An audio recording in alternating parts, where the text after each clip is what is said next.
Welcome to this video, welcome to this channel, welcome to this presentation. This is all about me. I'm Justin Rempel. The point of this is so that you get to know me a little bit. Who am I, my story, some of my interests, the things I enjoy in this life. We have to start with my name. I'm a words guy. Words are important to me, where they come from, and names are the words that we call each other. And they're very important and significant markers of identity. So my first name is Justin. It's a Latin name, just what it looks like. It means justice. And so right there in the meaning, I think you get this thing that's very important to me, which is that I care about morality and doing the right thing, what's right for other people. And I love Latin among many other languages, so right away as we're getting into my interest with words and with linguistics. My middle name is David. That's a biblical name, a Hebrew name that means beloved.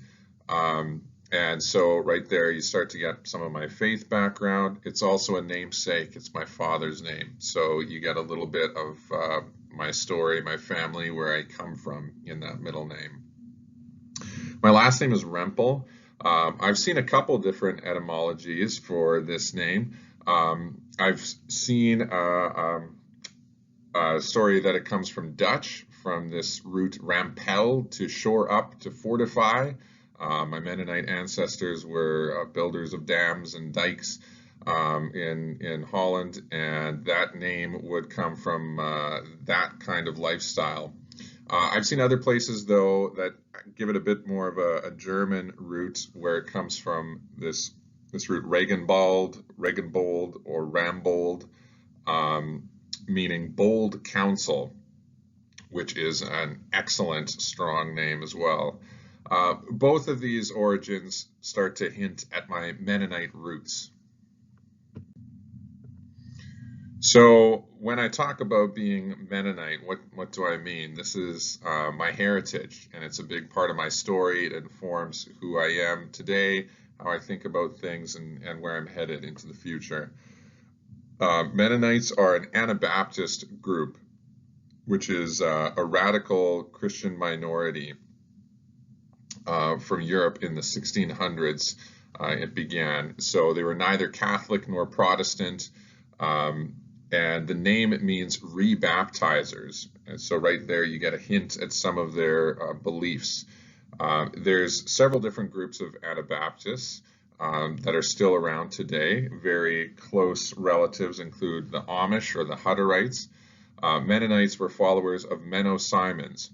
And you might wonder why they're named after his first name, his given name, Menno, rather than his last name. Usually when you're naming yourself after a person, you take on the last name.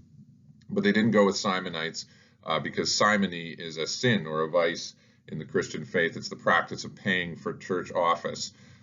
So that signifies corruption, and you want to steer clear of that name. So Mennonites it was. Mennonites moved around, being persecuted, seeking freedom to practice their beliefs. Some of their radical beliefs, as the name Anabaptist suggests, they believed in adult baptism, which is the idea that everyone should make their own decision about their faith when they are old enough to understand the choice and the commitment that they're making to certain beliefs. Another radical belief included pacifism, which was the belief that conflict and violence should be resolved through nonviolent means, that it is not appropriate to use violence to solve problems or conflict, that we should use peaceful methods. And another radical belief would be the priesthood of all believers, which means that everyone is important. In a community, in a faith community, everyone has gifts and talents and abilities that they bring to the community, and everyone has the mind and the individual right to interpret scripture, to understand beliefs and faith for themselves. Pretty radical thinking for the time. Mennonites moved from Holland to Russia, part of Russia that is now modern-day Ukraine. And from there, they eventually came over to Canada. And the reason they shifted around was due to persecution. They were seeking a place where they could be free and practice their own beliefs, and that led them to Canada eventually. They started to come over in the late 19th century, late 1800s. So the situation in Canada was that the Canadian government had just signed Treaty 1, making an agreement with Indigenous peoples. And so they'd acquired a decently large chunk of land, and they were looking to fill it with people that they wanted to be Canadian citizens, residents of this newly formed country of Canada, right? Just formed in 1867. And the kind of people they were looking for was people to fill these prairie lands, people to farm. So they were looking for agricultural people, hardworking people, not really upper class people. They needed really resilient, tough people to endure difficult winters. And they wanted European settlers. They very much wanted people from those roots to fill their country. So they offered land initially for free, later for very low prices. And so it was an ideal opportunity for Mennonites who were seeking a new place that offered them space and freedom to practice their own beliefs. And so my ancestors came over during those initial waves of settlement. Mennonites spoke, and many still speak, Plautdietsch, which is Low German or Flat German. It's a German dialect, kind of a mix of German and English, and a smattering of all sorts. And it's mostly an oral language. I think there are starting to be written versions, but mostly it's just spoken. So in terms of spelling, pronunciation, that all varies widely from place to place. On my father's side, the paternal side, my great-great-grandparents moved to Manitoba in the late 19th century in the very first wave of settlers.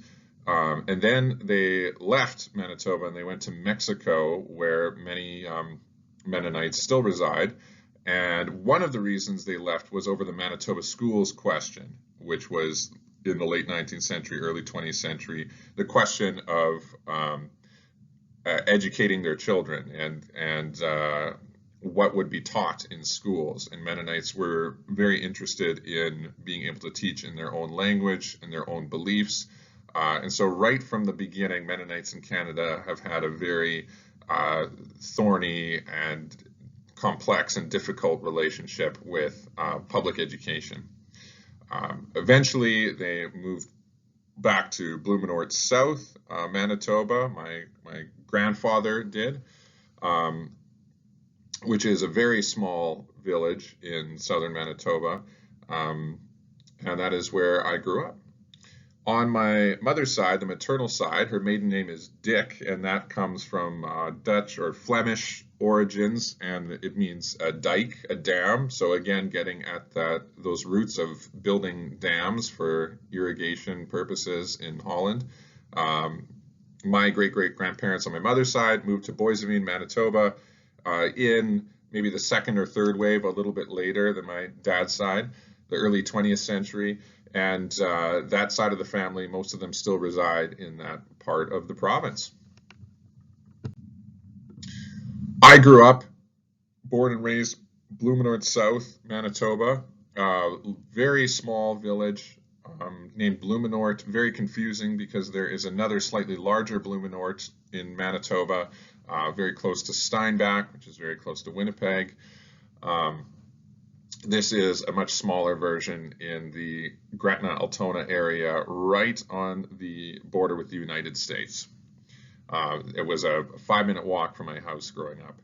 I grew up on a hobby farm in a house barn. So the house and barn were attached, and that was for purposes of easy access, feeding the animals, especially during cold winters. And hobby farm, we had all sorts of animals growing up, goats and geese and chickens and pigs and dogs and cats and cows and turkeys and all sorts. So it was a very lovely, adventurous childhood. I was actually homeschooled from kindergarten up to grade 8. And then for my high school education, I attended the Mennonite Collegiate Institute in nearby Gretna, Manitoba. So that's a private Mennonite institution. And it was originally founded by one of my relations, Wilhelm Rempel, in 1889. So I have family connections to that school. I moved to Winnipeg for my post-secondary education. I attended the Canadian Mennonite University in Winnipeg, where I got my Bachelor of Arts, major in English and minors in history and theology. And then I attended the University of Winnipeg, where I got my Bachelor's of Education and my post-bac. Also starting my teaching career in Winnipeg, eventually moving back to southern Manitoba, and many of my teaching experiences have come in alternative education classrooms thus far, adult education and low enrollment behavioral programs and off-campus sites and those sorts of things. So I've had a very interesting teaching career. My family, my wonderful, beautiful little family. I'm currently living in the small town of Plum Coulee, Manitoba, which is very close to Winkler. My wife is Katrina Anne Marie Rempel, and my daughter is Jane Ariel Cosette Rempel. My interests include film and television, music, listening to music, reading, writing, sports, playing and watching sports, theater, acting in theater, watching theater, and travel. And you will learn very quickly that I like to have opinions about all of these things and favorites and interests. So in film, I get pretty excited about movies, talking movies with people. I really love watching the Oscars every year, the Academy Awards I get excited for, and what the trending movies are, and what actors are doing well, and what directors are going to win the awards. And I follow that award season quite closely, almost like watching a sport. It's very fun for me. Some of my favorite films include Arrival, might be my favorite movie ever. It's by the excellent Canadian director Denis Villeneuve, and it's a science fiction story about aliens who visit Earth and the power and the transformative power of their language. So it really has to do with the power of words, which resonates with me. I enjoy Richard Linklater's stuff. His Before trilogy is amazing. Before Sunrise, Sunset, Midnight, beautiful insights into love and life, and very natural and real and profound. And I love his film Boyhood, which he filmed over the course of something like 12 years. Anything the Coen brothers do is hilarious, and I'll watch it, especially The Big Lebowski. Always gets me to laugh. Darren Aronofsky is a great director. I really like Black Swan. Cloud Atlas is one of my favorites. It's an extremely complex film, 6 different storylines, all in different genres and periods of history, and with the same actors recast into different roles, and they're all intertwining. It's mind-boggling. Wes Anderson is always fun, very whimsical, very quirky. Really like Grand Budapest Hotel, but all of his stuff is good. Love Harry Potter, love Fantastic Beasts. Anything Chris Nolan does is fantastic. Inception, I love. The Prestige is one of my favorites. And Memento is a really brilliantly shot film that tells a story backwards, and very inventive nonlinear storytelling. Love the Lord of the Rings trilogy. Amazing films, seen them a million times. Have to watch the extended editions, though, much better than the theatrical cuts. Pan's Labyrinth, a delightful fairy tale and kind of historical fiction as well, from Guillermo del Toro. The Pianist, starring Adrian Brody, one of my favorite performances of all time. Incredibly powerful story of a Holocaust survivor. Anything Pixar is amazing. I'll watch anything Disney, but I really love Pixar. Monsters, Inc. is probably my favorite, but they're all good. Original storytelling always gets me to feel things, to cry, to think about things in a new light. Star Wars, anything Star Wars, I'm game for.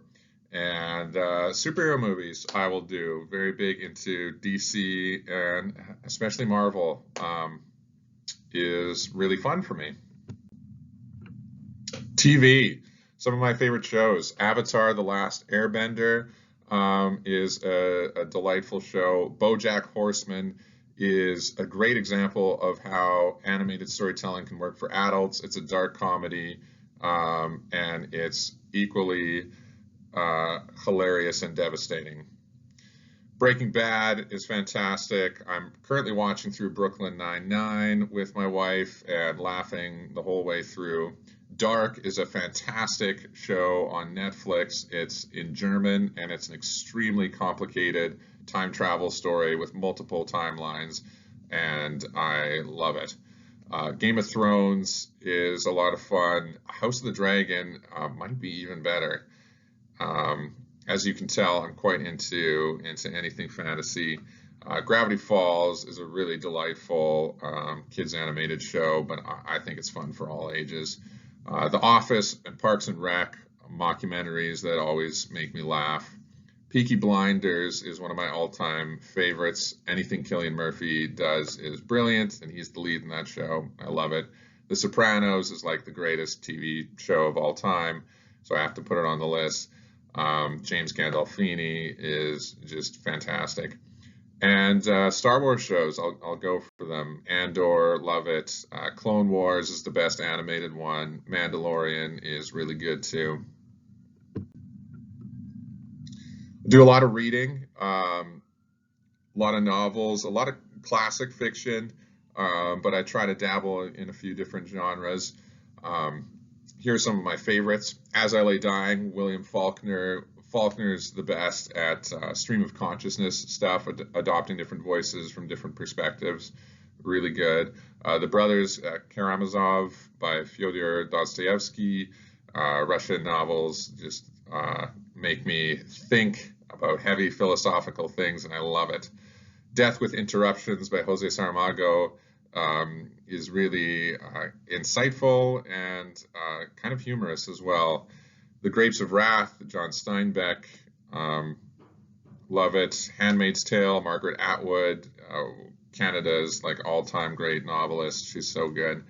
Harry Potter, love it. Les Mis is my all-time favorite novel by Victor Hugo. It's a giant of a novel, but it's beautiful, beautiful, elegant prose, and really thoughtful, and just changes the way I think and feel. Really impactful. Little Fires Everywhere, Celeste Ng. Celeste is maybe my favorite writer who's going now. So good.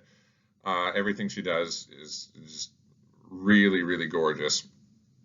The Lord of the Rings, Tolkien, always have loved it growing up. It was one of my faves. The Malazan Book of the Fallen, Stephen Erickson, is the most complex and dense fantasy series you will ever read. And he's got some connections to Winnipeg. I think he was living here for a time, so that's pretty cool. Murder on the Orient Express, Agatha Christie. I love a good detective story, and Christie is really innovative, came up with some fantastic plot twists, which is basically the whole thing with mystery stories, is the twist. Old Man and the Sea, anything Hemingway does is simple and profound, which is why I love him so much. The Road, Cormac McCarthy, beautiful stuff. Tale of Two Cities, Charles Dickens, Alexandre Dumas, The Three Musketeers. There's actually a bunch of Musketeers books. I've read pretty much all of them, and they're just really fun historical fiction and good adventure stories.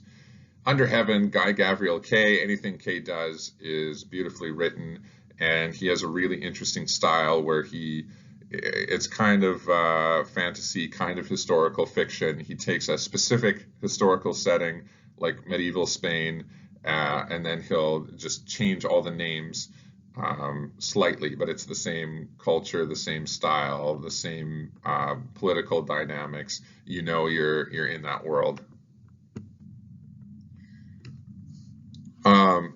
Don't just read novels, read all sorts. I actually read graphic novels as well, big into comics.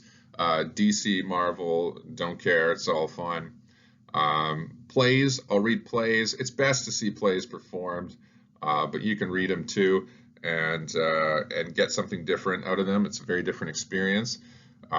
Samuel Beckett is the ultimate postmodern playwright. Love him.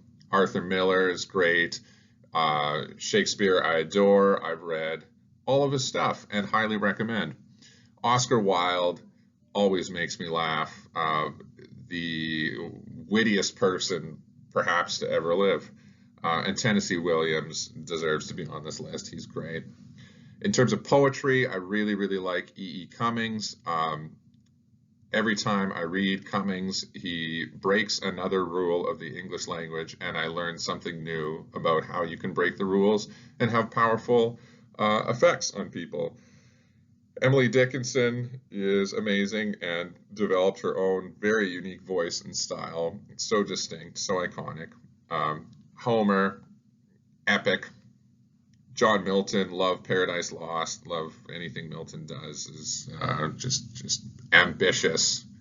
Sylvia Plath is fantastic. Sir Alfred Lord Tennyson is great. I especially like Idylls of the King, his Arthurian poetry.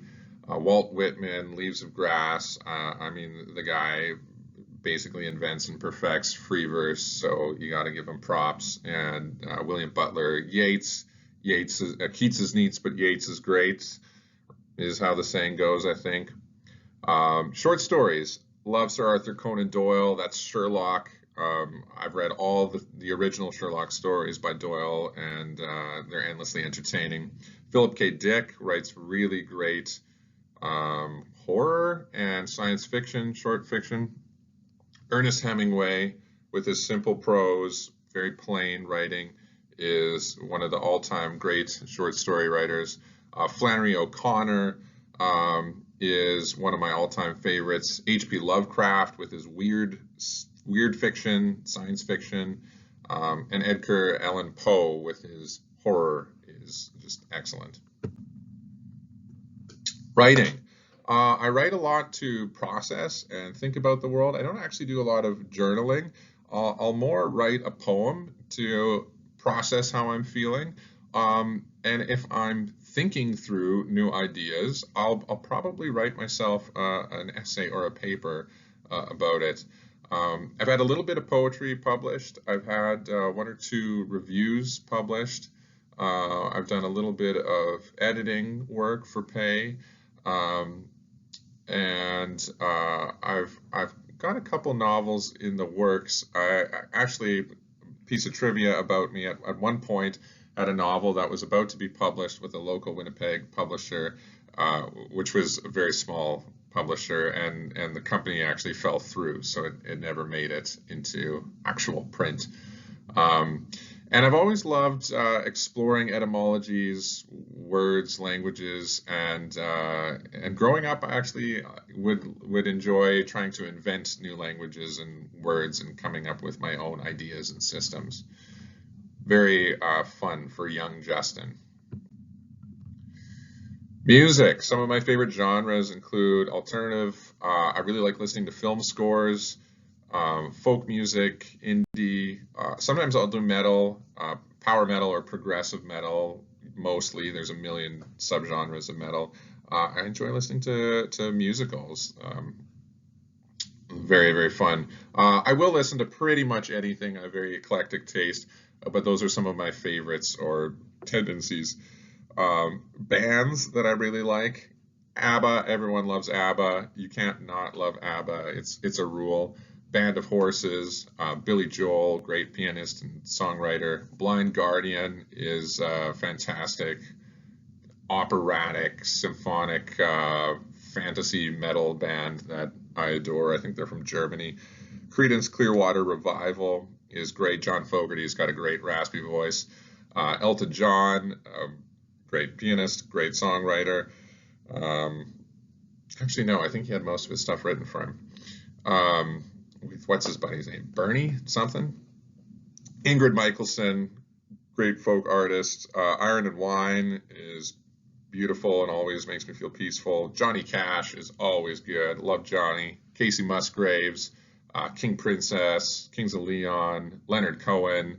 Not the greatest voice, but an amazing songwriter. Little Green Cars, Lord, Noah Cyrus. I'll listen to Miley, but Noah's my preferred Cyrus sister. Panic at the Disco. What's that lead singer? Brendan, whatever. He's got a fantastic voice. Pink Floyd, amazing. Porcupine Tree, some good prog rock, prog metal. Queen, Freddie Mercury, come on. Radiohead, Regina Spektor is maybe my all-time favorite songwriter. Rush with Neil Peart, right? Canadian drummer, so good. Taylor Swift, Tragically Hip, fantastic Canadian band. Trampled by Turtles, 21 Pilots, U2. The Weaker Thans is a really great Winnipeg band. I've had the honor of meeting their singer, songwriter, John K. Sampson. He's amazing.